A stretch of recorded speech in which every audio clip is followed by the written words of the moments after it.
me wow, you think I would change? I said, I deal with everybody day by day.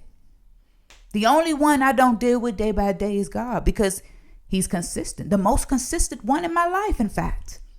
But people, day by day. Any day you could switch. Any day you could show me more of who you are. And I won't be hurt or disappointed, is because, hey, they even try to say, oh, therapy.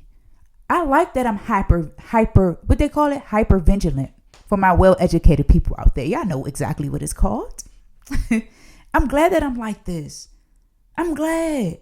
It came from childhood trauma, and I'm glad I have this about me, because I would have got tricked so many other times into relationships I had no business being in if I wasn't so hyper vigilant.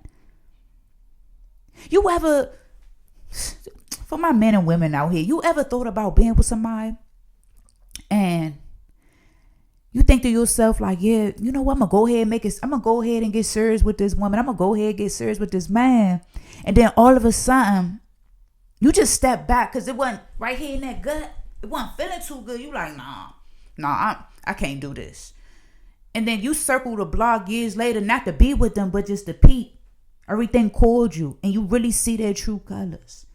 And you could just look up to the sky and say, Lord, I thank you, because you warned me.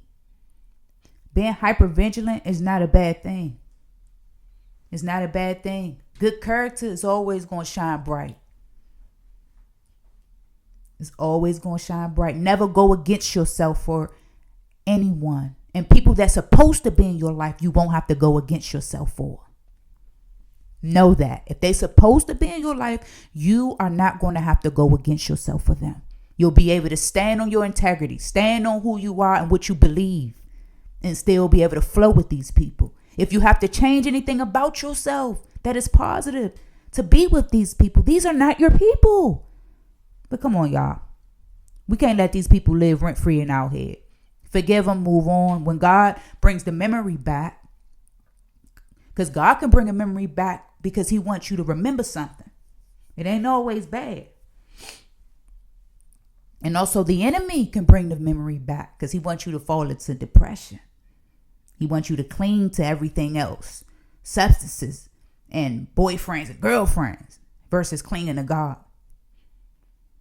Nah, nobody lives rent-free in your head. But the stranger is never outside. It's always someone you know. Thanks for tuning in with your girl, Boss Selene Neat from Ambitious Hustlers Pod. Make sure you guys like, comment, and subscribe. Let me know what y'all think about this video right here. Let's get it.